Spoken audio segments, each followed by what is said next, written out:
numericals.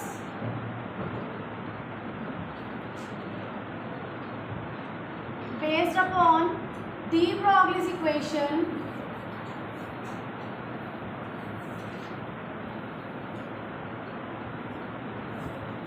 which says lambda is equals to h by mv, or lambda is equals to h by p, or lambda is equals to h by under root 2m and kinetic energy.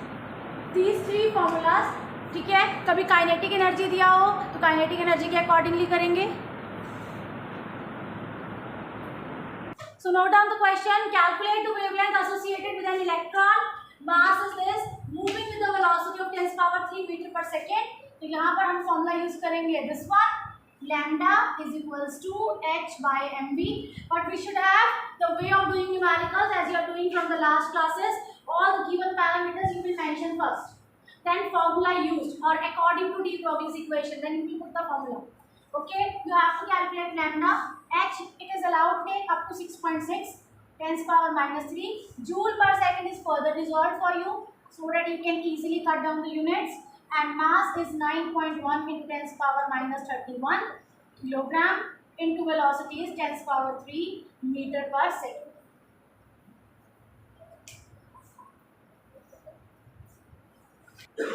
It's 34 here, okay, minus 34. Okay, so now answer is 7.25 into 10 raised to the power minus 7 meter. In this question, if kinetic energy of electron is given, calculate the wavelength. इस question में आप alternatively two methods के साथ जा सकते हैं. पहला method है indirect, दैट इज आपको यहाँ पर लैम्डा चाहिए, h आपको पता है, मास ऑफ इलेक्ट्रॉन आप सबको पता है, तो v चाहिए. वेलोसिटी की जगह दिया है kinetic energy, then half mv square is equals to kinetic energy. Half mv square is equals to kinetic energy. Now if you wish to calculate it, then you will calculate it like this. अब v यहाँ से calculate करेंगे and finally आप formula में put कर देंगे h mv lambda. ठीक है, ये दो इक्वेशन आपको टर्म वाइज यूज करने होंगे. दूसरा डायरेक्ट फॉर्मूला मैंने यहाँ लिखा है, आप यहाँ से भी कर सकते हैं. ठीक है, lambda is equals to h by 2 into mass into kinetic energy. Kinetic energy joule में दिया है, जूल का रिजोल्यूशन याद रखना. फर्दर अगर रिजॉल्व करते हो यूनिट को, then gives you kilogram metre square per second square. ठीक है, अब यहाँ पर पुट करोगे तो किलोग्राम का भी स्क्वायर हो जाएगा, और अंडर रूट से बाहर लाओगे तो किलोग्राम मीटर पर second.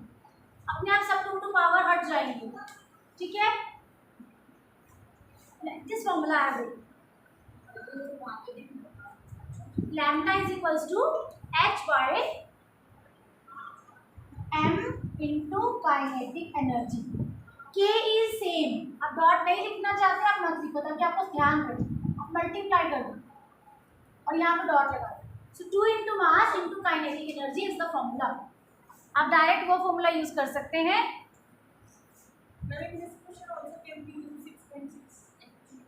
It's not given like this. 6.63 तो लिखिए. ठीक है, h will be kilogram meter square per second divided by, inside there is 2 into mass of electron 9.1 into 10 power minus 31 kg into kinetic energy is 3.0 into 10 power minus 25. Joule को मैं यहाँ अंदर पे resolve करके लिख रही हूँ. Kilogram metre square per second square. ठीक है, यहाँ किलोग्राम एंड किलोग्राम स्क्वायर हो जाएंगे. फाइनली आपको पावर मिलेगा. तो मैं फिर बता रही हूँ, ऊपर h की वैल्यू, नीचे अंडर रूट में 2 into mass of electron you all know into kinetic energy. Kinetic energy is given 3.0 into 10 power minus 25. ये सब नीचे अंडर रूट में आ रहा है. जूल जो है यहाँ पर, इस जूल को मैंने ये यूनिट लिखा है, अंदर किलोग्राम मास के आगे भी लिखा हुआ है, तो किलोग्राम का भी स्क्वायर हो जाएगा. सभी यूनिट्स का स्क्वायर है, तो पावर कम हो जाएगी बाहर आते हुए. बाहर की पावर हो जाएगी किलोग्राम मीटर पर सेकंड. ठीक है, ऊपर है kilogram metre square per second. Kilogram से किलोग्राम कैंसिल हो जाएगा, मीटर से मीटर, पर सेकंड से पर सेकंड, 1 मीटर ऊपर बच जाएगा। ओवरऑल आंसर विल कम, इसको मैं बाहर लिख रही हूँ इस यूनिट को, किलोग्राम यहाँ से हटा दो, इस पूरी पावर को अंडर रूट से बाहर, किलोग्राम मीटर पर second, this cancelled and this cancelled, answer will be in metre. Answer calculate करें। Answer for this lambda after solving this all, it will be 8967, मैं यहाँ लिख रही हूँ 8967 into 10 power -10 metre. Check it, आ रहा है ऐसा नहीं। Heisenberg's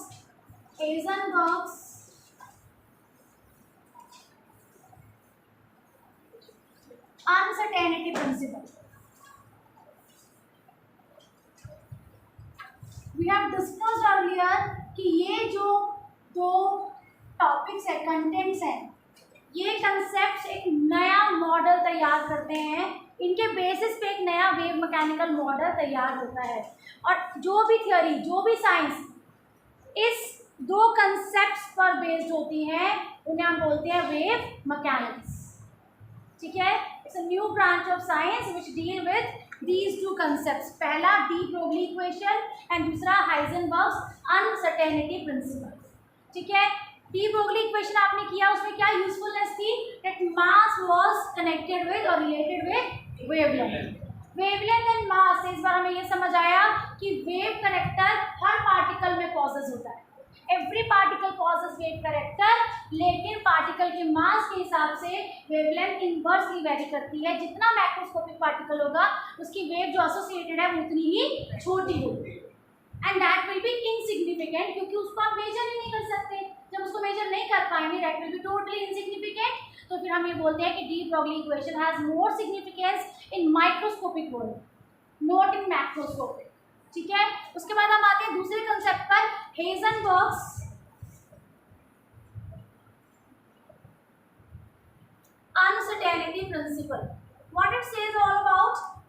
This talk about movement of particle. Of course, अभी हम माइक्रोस्कोपिक पार्टिकल की बात कर रहे हैं। It says कि एक माइक्रोस्कोपिक पार्टिकल जो मूवमेंट में है, उस समय आप उसकी ट्रैजेक्टरी फाइंड करना चाहते हैं। You want to know the trajectory of an electron. This is our interest to calculate. जैसे एक एथलीट ग्राउंड में भागता है या एक कार रेस में पार्टिसिपेट करती है and it run, at every point you know that car number 8 is lagging by this much distance by that car, that athlete is coming on number this. कितनी speed है उसकी, किस position पर है वो, that we can easily find, right.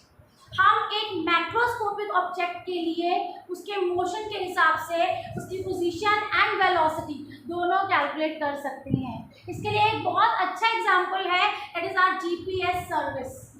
Through satellite when you find the route, you are on your vehicle and that traces and track your vehicle, where is your vehicle, where you have to go, destination you add and total distance, आप कितनी दूर हो वो उसे समझ आता है, आप कितनी देर में वहां पहुंचेंगे कैसे पता चलेगा, आपकी स्पीड से, and distance to be cover, distance and your speed tells the time, and वो आपको बताता है इतनी दूर आप 2 घंटे में पहुंच जाएंगे, 2 घंटे और इतने मिनट में पहुंच जाएंगे।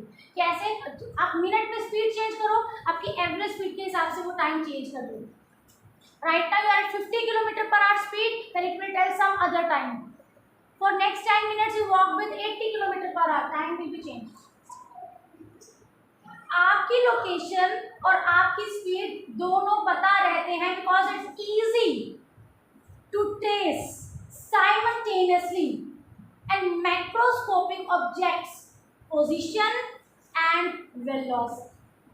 एक मैक्रोस्कोपिक ऑब्जेक्ट की पोजीशन एंड वेलोसिटी को एक ही समय पर कैलकुलेट करना आसान होता है, पॉसिबल होता है, आसान नहीं, देयर आर कुछ डिफिकल्ट, नो पॉसिबल होता है। पॉसिबल है ये चीज कि आप किसी मैक्रोस्कोपिक ऑब्जेक्ट के लिए वेलोसिटी एंड पोजीशन दोनों को ट्रेस कर पाए। किस समय पर? एक ही समय पर। लेकिन जब ये सेम चीज हम एक माइक्रोस्कोपिक ऑब्जेक्ट के लिए करते हैं देन वी फेल्स। ठीक है, इसका मतलब अगर आप किसी माइक्रोस्कोपिक ऑब्जेक्ट की पोजीशन में इंटरेस्ट लेते हैं then you find your answer uncertain about its velocity.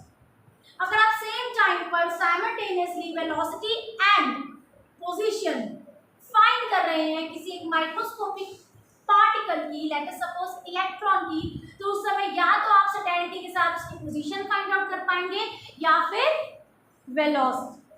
एक को अगर आप एब्सोल्युटली फाइंड करते हैं, एग्जैक्ट फाइंड करते हैं, दूसरे में आप लैक कर जाए।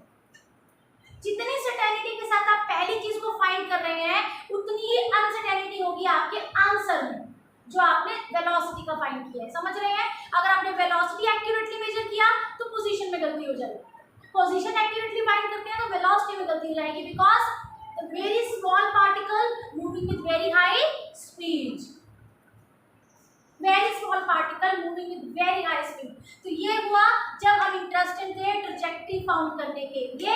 हेजनबर्ग्स principle has come into the knowledge and finally it has discussed, many scientists accepted it and finally what conclusion were made? That trajectory of an electron cannot be found or is ruled out.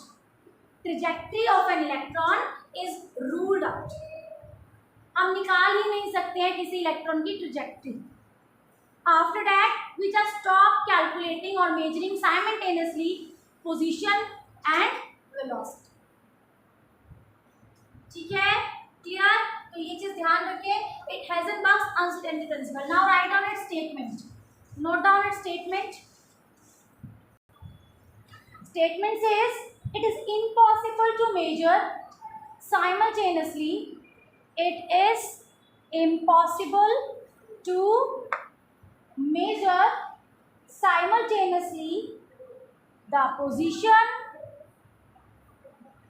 and momentum of a small particle bracket में लिखिए microscopic like an electron, bracket में लिखिए microscopic like an electron, bracket close, with absolute accuracy or certainty, with absolute accuracy or certainty, full stop. If an attempt is made to measure any one of these, if an attempt is made to measure any one of these two quantities with greater accuracy, if attempt is made to measure any one of these quantity with greater accuracy, comma, the other become less accurate, the other become less accurate. This is the law. I hope you all have noted down. Okay, otherwise suppose if my voice is not clear to anyone who is watching the video can note down through the book. ठीक है, after de Broglie this equation, this statement is given. Now let's come to its mathematical expression. This mathematical expression takes two terms. Note down del x. पहले हम in terms को explain कर लेते हैं फिर हम उस एक्सप्रेशन पर आएंगे. Del x and del p. What is del x? Uncertainty in measurement of position. Del x is uncertainty in measurement of position. ठीक है, x जनरली हम डिस्टेंस लेते हैं ना, तो uncertainty in measurement of position. Del p will be uncertainty in measurement of momentum. ठीक है, uncertainty in measurement of momentum. What is momentum? Is equals to mass into velocity. If I'm talking right now about electron, mass is fixed. आप कितनी जितनी बार check करें मास वही रहेगा। Then अगर momentum change हो रहा है तो क्या चेंज हो रहा है, वेलोसिटी। तो डेल पी को हम एक और वे से लिख सकते हैं एम डेल वी, ध्यान रखिएगा एम डेल वी। इसका मतलब मास तो कांस्टेंट है, मास तो कांस्टेंट है, तो डेल पी डायरेक्टली किससे लिंक कर रहा है, uncertainty in measurement of velocity. हम मोमेंटम कभी डायरेक्ट थोड़े ना कैलकुलेट करते हैं, हम पहले वेलोसिटी कैलकुलेट करते हैं। तो डेल पी से भी इंपॉर्टेंट है डेल वी। देखिए what is del v, uncertainty in measurement of velocity. Done, uncertainty in measurement of velocity.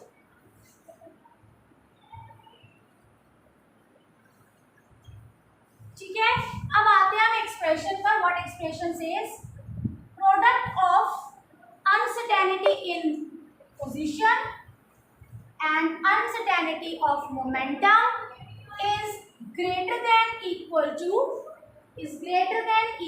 to h by 4 pi. This is constant, h by 4 pi is constant.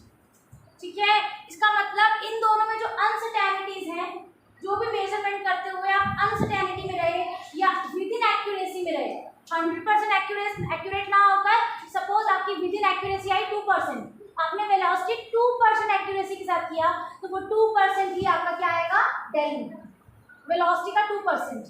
ठीक है, कभी position calculate करते हुए actual position 20 metre थी लेकिन आपने सिर्फ 1% accuracy दिखाई, तो 1% ही क्या है, uncertainty in measurement of position.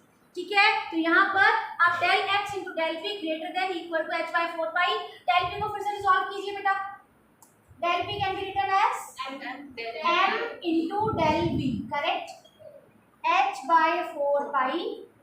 So del x into del v is greater than equal to h by 4 pi m, h by 4 pi m।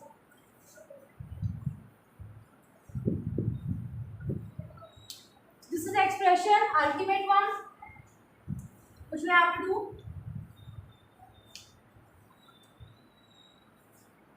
जैसे हमने डी ब्रोगली इक्वेशन के लिए किया था कि de Broglie equation day to day life में applicable नहीं है, तो हमने एक एग्जांपल लिया था माइक्रोस्कोपिक, एक एग्जांपल लिया था मैक्रोस्कोपिक।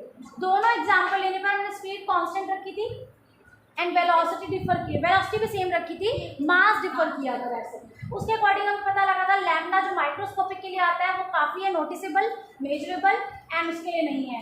ऐसे ही यहाँ पर आपको ये समझ आया, मैंने अभी आपको पहले ही एग्जाम्पल दे दिए हैं, एथलीट, रेस, प्लैनेट्स का motion, you know when solar eclipse will be there, you know when lunar eclipse will be there, you know today asteroid will pass, है ना, you know that star will be visible that day.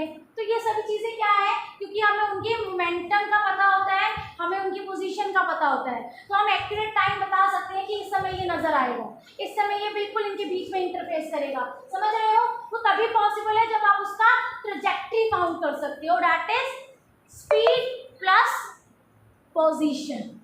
एक समय पर जब आप दोनों चीजें notice कर सकते हो तभी आप एक्यूरेट कर सकते हो। समझ रहे हो ना।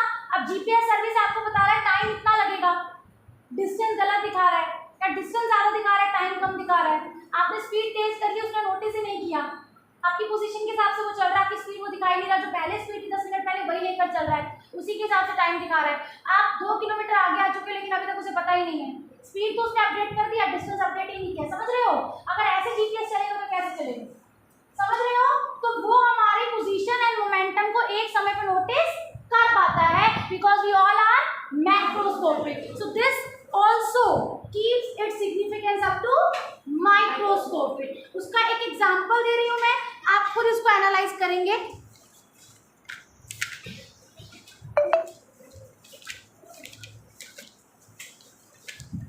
टेक वन एग्जांपल,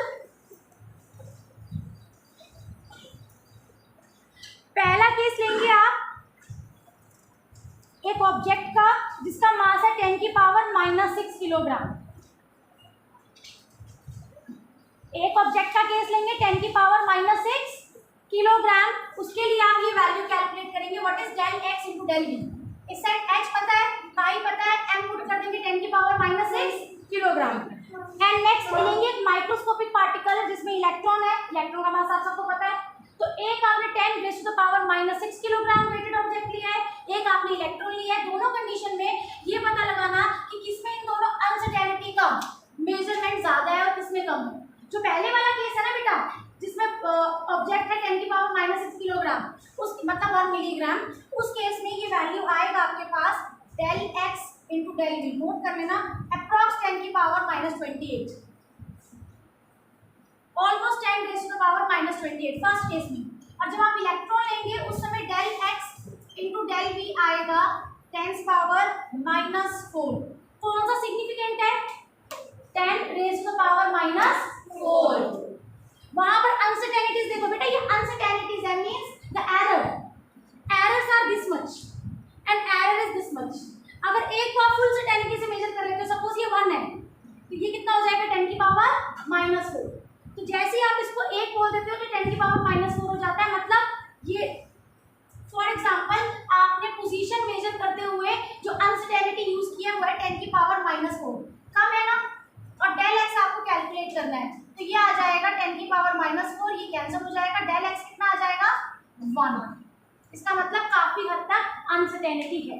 वेलोसिटी के बाद मैंने बोला डेल वी की अनसर्टेनिटी कितनी है, वेलोसिटी मेजर करते हुए आपने कितनी अनसर्टेनिटी की 10 पावर -4। ज्यादा मान रहे हैं क्योंकि काफी ज्यादा है, आपने इतनी अनसर्टेनिटी की है, सॉरी कम, बहुत कम अनसर्टेनिटी की है, एक्यूरेटली आपने वी को कैलकुलेट किया है, अनसर्टेनिटी काफी कम आई। अब आपने इसको इससे कैंसिल किया, डेल एक्स कितना आ गया 1। अब डेल वी और डेल एक्स की वैल्यू कंपेयर करो। डेल वी की क्या वैल्यू है, del x into del v is coming 10 power -4, ठीक है, कितना आ रहा है। सपोज डेल वी आपने मेजर करते हुए ये अनसर्टेनिटी की है, तो ये डेल वी की अनसर्टेनिटी क्या हुई, काफी कम। तो यहाँ पर है 10 पावर -4, ये कैंसिल हो गया, डेल एक्स कितना आ गया 1 ज्यादा है, 10 की पावर -4 बहुत कम। तो अगर आपको दोनों में कंपैरिजन करना है तो आपको लगेगा यहाँ पर जब अनसर्टेनिटी इतनी कम थी तो यहाँ पर अनसर्टेनिटी क्या हुई, ज्यादा, ठीक है। सो बस स्टूडेंट में